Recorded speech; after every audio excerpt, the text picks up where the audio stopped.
Have you ever felt a sudden, unexplainable connection to a place you've never been or a person you've never met?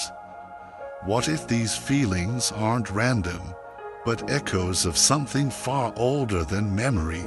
Imagine knowing things you've never been taught, or carrying fears of things you've never experienced.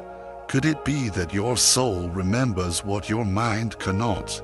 And what if the deepest truths of your existence lie not in the present, but in the whispers of lives you've lived before? Let's uncover the mysteries that your spirit still carries.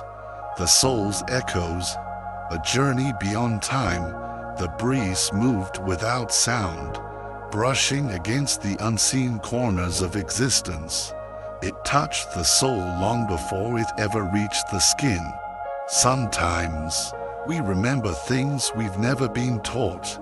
We dream of places we've never visited, weep for faces we've never known, and fear shadows without reason. Why does this happen, if this moment is all that exists? Why does the soul carry echoes of other lives? Why do certain memories rise from the unknown? Dressed in emotions too vivid to be fiction, Zen speaks without effort, offering answers not through words but through presence. Buddhism, too, sees beyond the illusion of linear time. Together, they hold up a mirror, not to the face, but to the spirit behind it. And sometimes, just sometimes, the reflection reveals countless lives, like leaves in a vast forest. As a wise master once said, only the awakened one sees the forest, not just the leaf. In this teaching, we'll explore 9 signs that suggest your soul has walked this earth before. But this is no ordinary list. It's a reflection, a story shaped in the silence of knowing. As the Buddhist principle reminds us, not by birth does one become noble. By deeds alone is nobility born.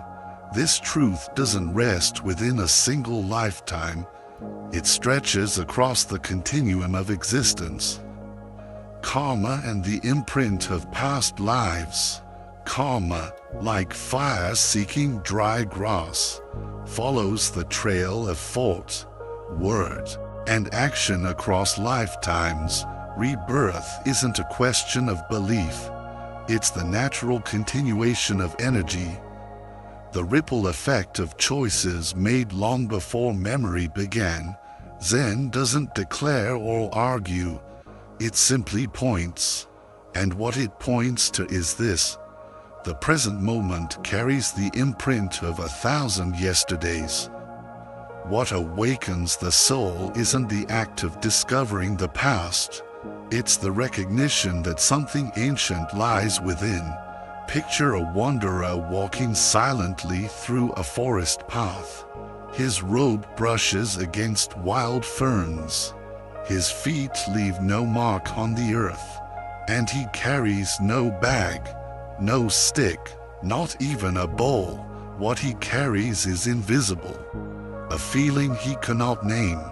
As he sits by a still pond, his reflection doesn't comfort him.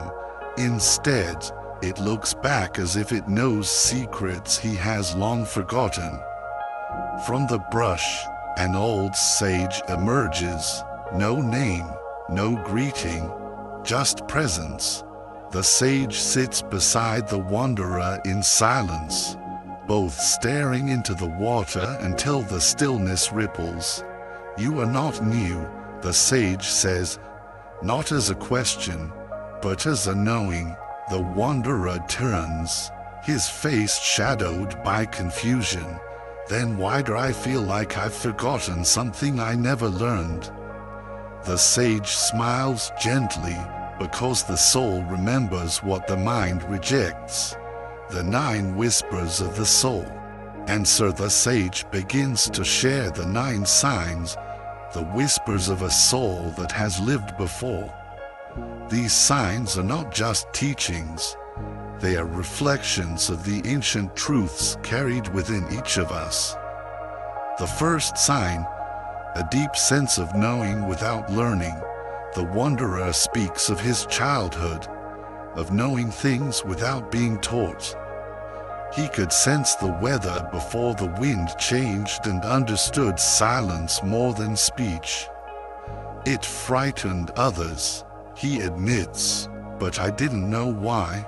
The sage nods. This is not knowledge, it is remembrance. When the soul has walked before, it leaves footprints in the now.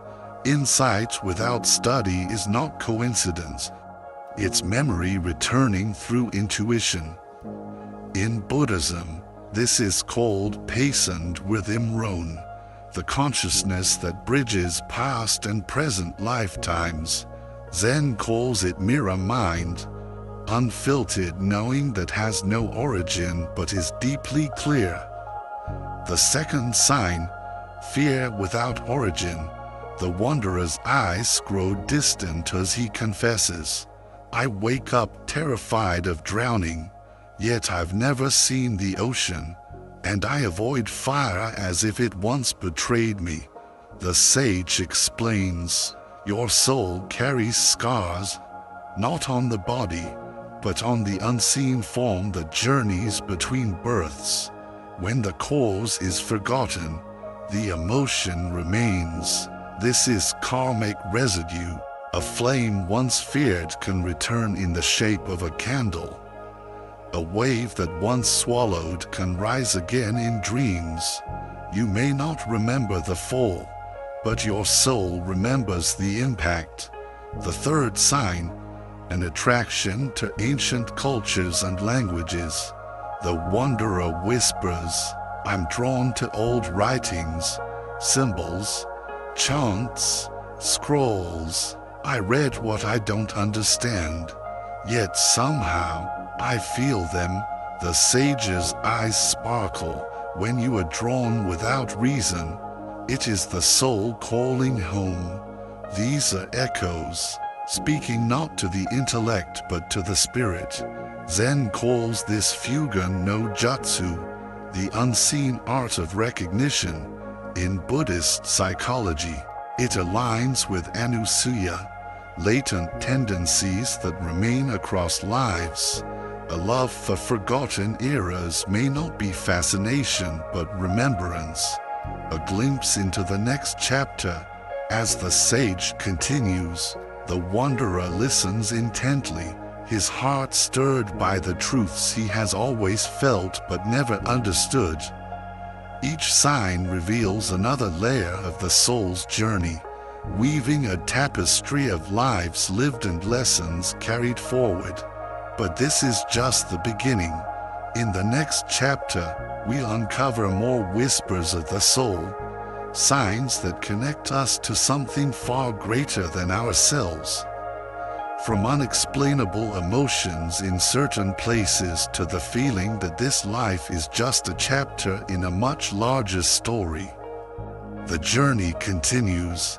Stay with us as we explore these profound teachings and uncover the timeless wisdom that lies within. Because sometimes, understanding doesn't come from searching, it comes from remembering.